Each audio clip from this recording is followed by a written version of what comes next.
answer.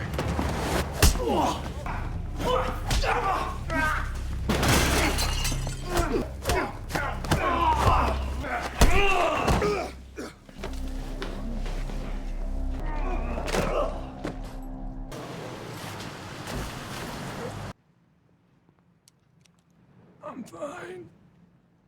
Please, just stay here.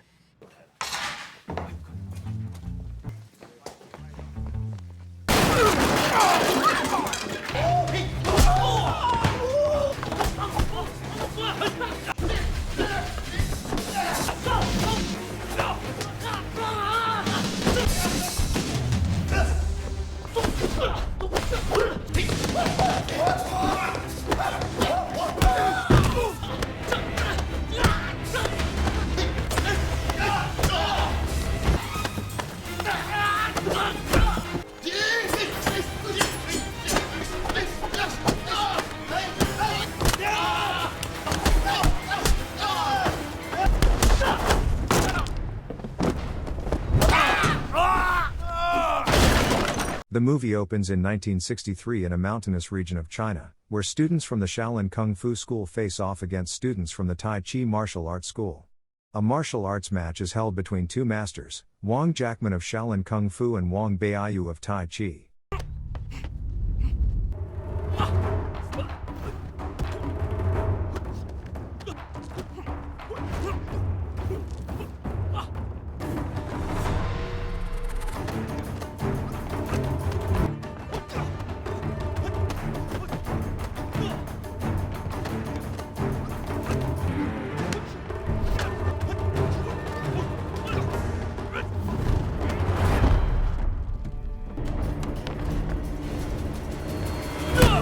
The story then transitions to San Francisco in 1964, where Bruce Lee, a master of Wing Chun, trains a group of American students at his Kung Fu Academy.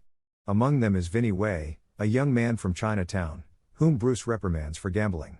Outside of teaching, Bruce Lee is also pursuing a career in acting and filmmaking. His mission is to introduce Chinese Kung Fu to a global audience through cinema. One of Bruce's most devoted students is Steve McKee, who works with Vinny at his mother's laundromat. One evening, Steve and Bruce come to Vinny's aid when he's ambushed by thugs over gambling debts. Hey!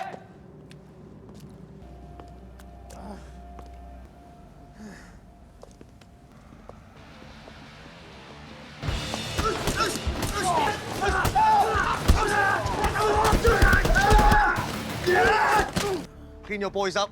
Go back to the north end. Later, Vinny tells Steve about a renowned Shaolin master named Wong Jack Man, rumored to be visiting San Francisco to observe the development of Kung Fu in America. Meanwhile, Steve, while delivering to the China Gate restaurant, meets a young Chinese woman named Xylan. Instantly smitten, Steve begins to secretly bring her English grammar books to help her learn the language and support her roommate's studies. Vinny, however, warns Steve to stay away from Xylan and the restaurant, as it's under the control of Annie Blossom, a powerful female gangster who owns the establishment and exerts dangerous influence. Despite the warnings, Steve is undeterred and continues to pursue Xylan.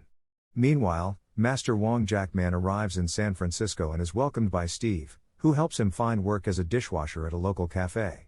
One evening, Steve and Vinny dine at the China Gate restaurant and secretly deliver a letter to Xylan. Later, Steve meets with her behind the restaurant, and they share a heartfelt conversation. Xylan is grateful for Steve's support and help with her English. Their joy is short-lived when Annie Blossom learns of Xylan's secret relationship with Steve. Viewing it as a threat to her control, Annie Blossom forbids Xylan from seeing him again. Elsewhere, Bruce Lee becomes increasingly concerned about Master Wong's arrival. He fears that Wong might reprimand him for teaching Kung Fu to non-Chinese students, potentially threatening his dream of globalizing the art form. Bruce begins to prepare himself for the possibility of a confrontation with Wong. Knowing that Steve is a friend to Master Wong, Bruce instructs him to arrange a meeting between them at an upcoming martial arts tournament. Steve delivers the message, but Wong clarifies that his visit to San Francisco is not to fight. He seeks spiritual cleansing and redemption after nearly killing an opponent with the Mon Shan kick a year prior. That experience drove Wong to a life of penance. Despite his initial reluctance, Wong agrees to meet Bruce Lee. At the Long Beach International Karate Championships, Bruce Lee showcases his iconic one-inch punch and defeats his opponent effortlessly. Among the spectators is Master Wong, whom Bruce introduces to the audience with great respect. Wong praises Bruce's skills but advises him to remain humble, emphasizing that martial arts are not for personal glorification. When Bruce challenges him to a match, Wong declines, reiterating that his purpose is not combat. After the event, Wong meets with Steve, who questions his decision to decline the challenge. Instead of responding directly, Wong encourages Steve to reflect on his own motivations for practicing Kung Fu. Realizing that helping Steve find his purpose could be part of his own healing, Wong offers to train him, on the condition that Steve first discover what truly matters in his life and commit fully to it. Steve soon reconnects with Xylan, and they share a private moment where she expresses her desire to escape China Gate. At the same time, Annie Blossom's men ransack Vinny's mother's laundromat for allegedly violating Chinatown's rules. Vinny confronts them but is severely beaten and hospitalized. Steve informs Bruce about the attack and confides in him about Xylan's connection to Annie Blossom. Concerned for their safety, Bruce advises Steve to end the relationship. Shortly after, Annie Blossom approaches Steve with an offer. She will release Xylan if Steve convinces Bruce Lee and Master Wong to fight. Steve pleads with Wong, who finally relents out of compassion. Wong visits Bruce's academy and formally accepts the challenge. Both masters begin rigorous training and preparation. Unbeknownst to them, Annie Blossom turns their fight into a high-stakes gambling event. Steve informs Bruce of Wong's condition. The fight must be private, held in an abandoned warehouse near the docks, with minimal spectators. Bruce accepts Wong's terms, with the understanding that the winner will be announced in the newspapers the following day. The fight begins, observed by Annie Blossom, Steve, and a few others.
The two bow in mutual respect, ending the duel with no declared winner. Outraged by the unresolved match and the unclaimed $15 million in bets, Annie Blossom refuses to release Xylan. Bruce, now reflecting on his style and mortality, chooses not to escalate. Steve urges Wong to claim victory for Xylan's sake, but Wong refuses, stating that the fight already served its purpose by enlightening Bruce. Determined, Steve decides to rescue Xylan himself. Vinny, concerned for his friend's safety, alerts Bruce. Bruce and Wong join forces to help Steve, combining Wing Chun and Shaolin in a spectacular display of martial prowess as they dismantle Annie Blossom's men.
Now we settle unfinished business.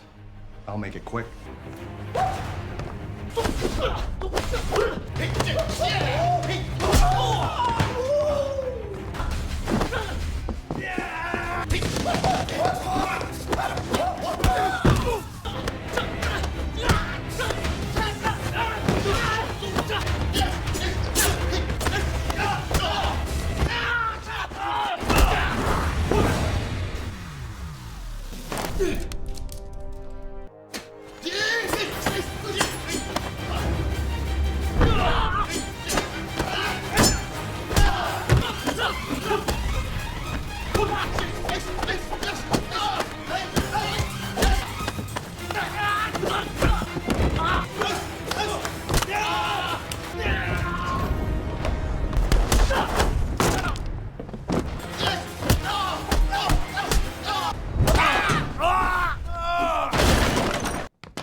Hey!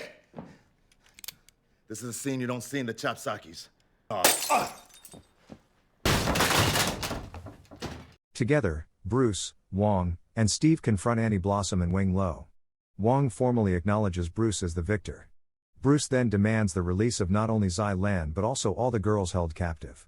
When Wing Lo's nephew tries to shoot Bruce in retaliation, Bruce swiftly knocks him down with Wong's Mon Shan kick. As everyone watches in shock, Bruce calmly walks away. Later, he visits Steve in the hospital, where Xylan is by his side. Bruce expresses his vision for a new martial arts philosophy, one that is fluid, expressive, and unconstrained by tradition. This moment marks the inception of Jeet Kune Do. Before Wong departs for China, Steve and Xylan bid him farewell. Having come to know Bruce personally, Master Wong now truly believes that Bruce is destined to share Kung Fu with the world. Thanks for watching. If you are new, don't forget to subscribe for more of these recaps. Until next time, have a nice day.